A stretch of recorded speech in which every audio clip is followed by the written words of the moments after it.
Haleluya, puji Tuhan, salam sejahtera dalam kasih Tuhan Yesus Kristus. Kembali kita akan mempelajari kitab nabi-nabi kecil. Ya, yang lalu kita telah mempelajari salah satu, yaitu kitab Hosea. Saat ini kita akan mempelajari secara singkat dan secara garis besar kitab Yoel. Ya, sesuai dengan nama kitab ini Yoel, penulisnya adalah Nabi Yoel sendiri. Waktu penulisan diperkirakan tahun 835 sampai dengan 830 sebelum Masehi. Di mana tema besar dari kitab ini adalah Hari Tuhan yang besar dan mengagumkan. Baik, kita akan coba lihat latar belakang dari kitab Yoel. Yoel dari namanya memiliki pengertian Tuhan adalah Allah. Memperkenalkan dirinya sebagai Yoel bin Petuel. Kita bisa lihat dalam Yoel 1 ayat 1.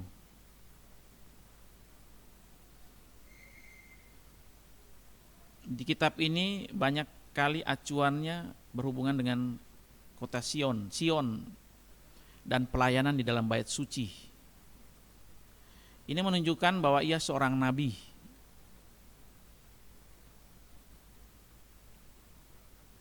Yang melayani kepada Yehuda bahkan Yerusalem.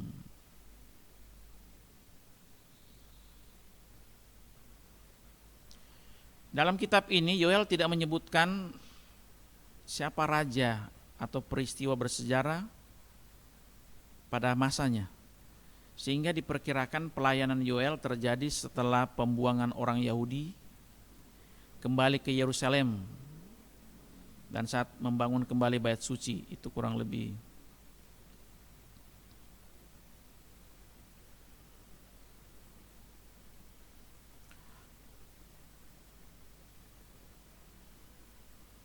Pada waktu ini tidak ada raja di Yehuda dan pemimpin rohani yang terkemuka adalah para imam. Ada yang beranggapan bahwa berita Yoel terjadi sementara masa awal pemerintahan Raja Yoas yang naik tahta Yehuda pada usia 7 tahun.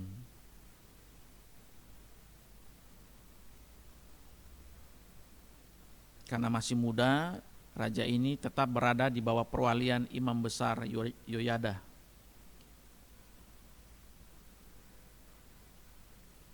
Nah, situasi inilah yang menjelaskan keunggulan para imam dalam kitab ini. Ya. Karena raja masih boleh dibilang anak-anak, sehingga peranannya tidak diungkapkan secara jelas atau dengan nyata di kitab ini.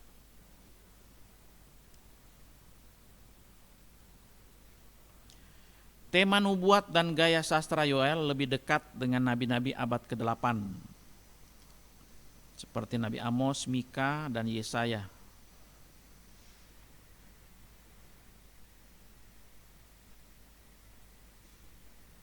Jadi dari data-data ini boleh diambil satu pendapat bahwa kitab Yoel ini cenderung mengarah kepada masa abad ke-9 sebelum Masehi sebagai latar belakang kitab ini.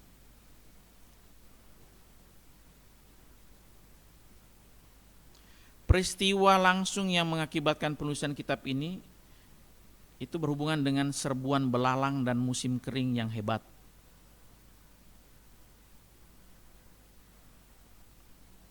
Jadi perpaduan antara musim kering dan serbuan belalang ini menghancurkan hampir setiap lapisan kehidupan masyarakat Yehuda.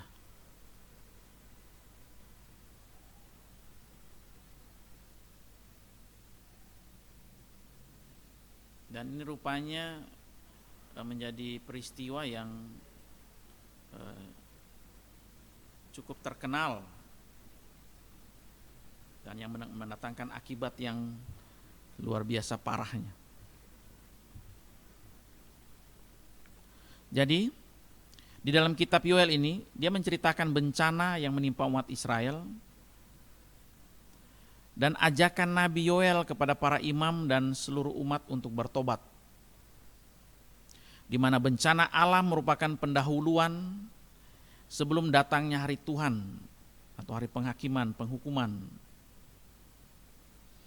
Digambarkan sebagai kawanan belalang yang memakan habis tumbuhan di seluruh penjuru negeri. Karena belalang ini memakan tanaman-tanaman, tumbuh-tumbuhan, akhirnya terjadi gagal panen, dampaknya terjadi kelaparan yang hebat. Dan itu juga mengancam bukan hanya kehidupan sosial masyarakat, termasuk kehidupan agama. Karena mengganggu ibadah.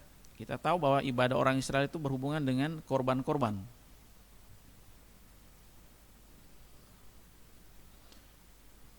Ditambah lagi datangnya musim kemarau yang panjang, membuat tanah menjadi kering, mematikan tumbuh-tumbuhan bahkan hewan yang hidup pada waktu itu.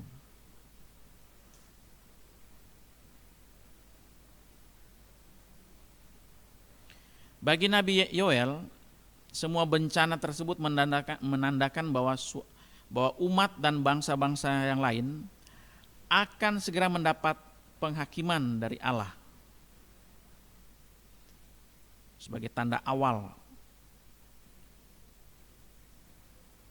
Datangnya belalang dan bencana kekeringan menjadi pertanda akan kedatangan hari Tuhan yang menakutkan seperti yang diberitakan oleh Nabi Amos dan Sefanya.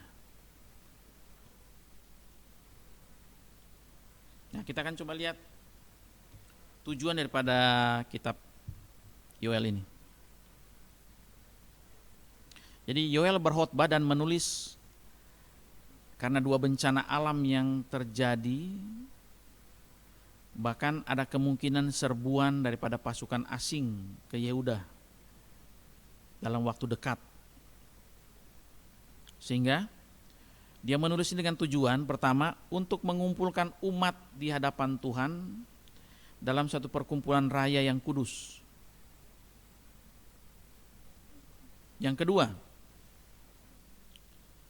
melalui kitab Yoel dia ingin menasihati mereka agar bertobat dan dengan rendah hati kembali kepada Tuhan melalui puasa, berdoa, bahkan meratap, berkabung, bersafaat, memohon kemurahan Allah.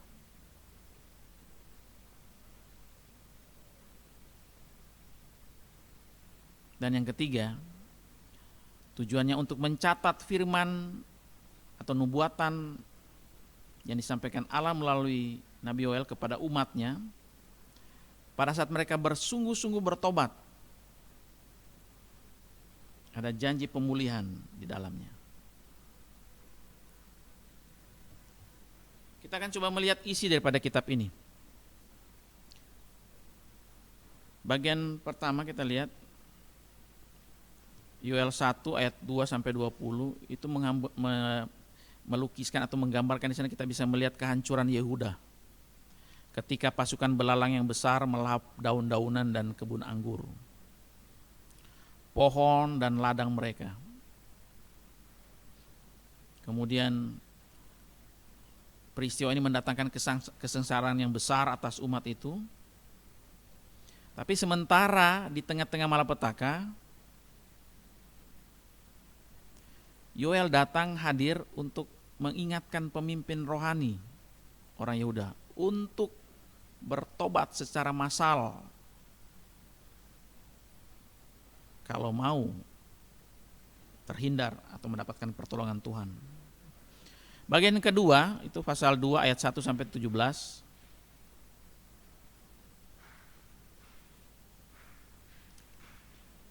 Yoel mencatat hukuman Allah bahkan yang jauh lebih besar kalau mereka tetap tinggal dalam kehidupan mereka yang berdosa. Bencana belalang lain ini maksudnya kiasan untuk mungkin pasukan asing yang akan datang merusak.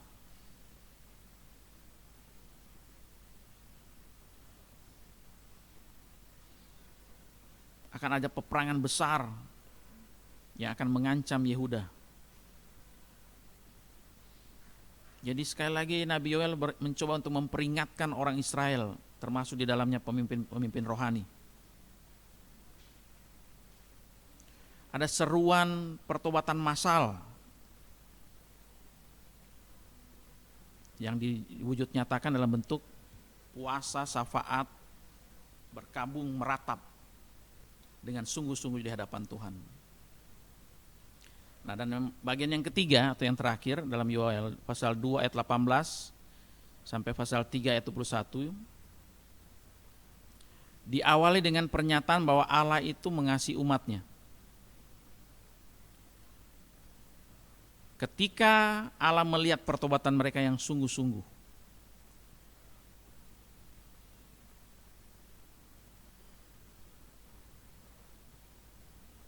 sekalipun Allah benci kepada dosa, pada saat Israel bertobat berbalik, maka kembali Allah menunjukkan kasih dan kemurahannya kepada bangsa ini. Baik, selanjutnya kita akan mencoba melihat beberapa ciri daripada kitab ini. Pertama, kitab ini berisi nubuatan perjanjian lama yang paling terkemuka tentang pencurahan Roh Kudus atas seluruh umat manusia pada hari Pentakosta. Ya, beberapa ayat Yoel ini dikutip dalam perjanjian baru. Yang kedua, kitab ini mencatat banyak malapetaka yang bersifat nasional, baik bencana belalang, kekeringan dan kelaparan, termasuk kebakaran, bahkan serbuan pasukan asing, bencana-bencana yang besar sebagai bentuk hukuman Allah atas kemerosotan rohani dan moral orang Israel. Yang ketiga, cirinya kitab ini menekankan bahwa Allah bekerja secara berdaulat di dalam sejarah melalui bencana-bencana alam dengan satu tujuan mendatangkan pertobatan, kebangunan rohani dan penebusan. Ciri yang keempat, kitab ini memperagakan seorang pengkhotbah kenabian yang memiliki hubungan yang dekat dengan Allah sebagai satu keunggulannya atau kelebihannya, sehingga dapat memanggil umat Allah secara meyakinkan dengan satu kepastian untuk bertobat sebagai bangsa pada masa krisis, supaya menghasilkan satu dampak yang positif bagi kehidupan masyarakat sosial Israel, bangsa Israel. Kita akan coba melihat beberapa penggenapan kitab Yoel dalam perjanjian baru.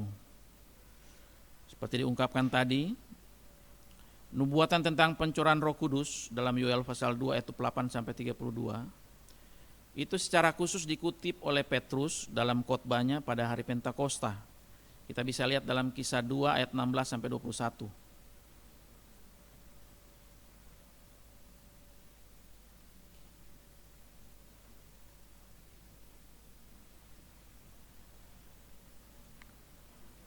Petrus juga mengajak orang banyak yang berkumpul pada waktu itu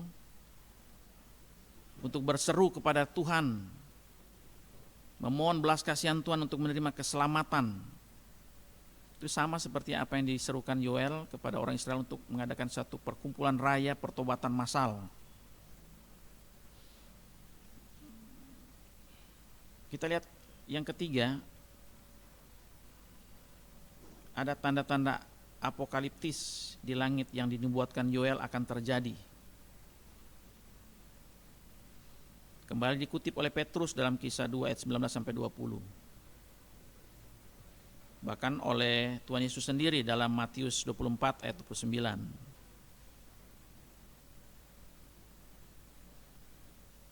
Dan yang keempat, nubuat Yoel tentang penghakiman Allah atas bangsa-bangsa di lembah Yosafat dikembangkan lebih jauh dalam kitab terakhir di Alkitab, yaitu kitab Wahyu. Bisa lihat dalam Wahyu 14 ayat 18 sampai 20. Nah, sekarang kita coba akan lihat beberapa catatan penting dari kitab ini. Dalam kitab Yoel ini kita melihat ada unsur masa kini dan masa depan dalam penerapan kitab Yoel.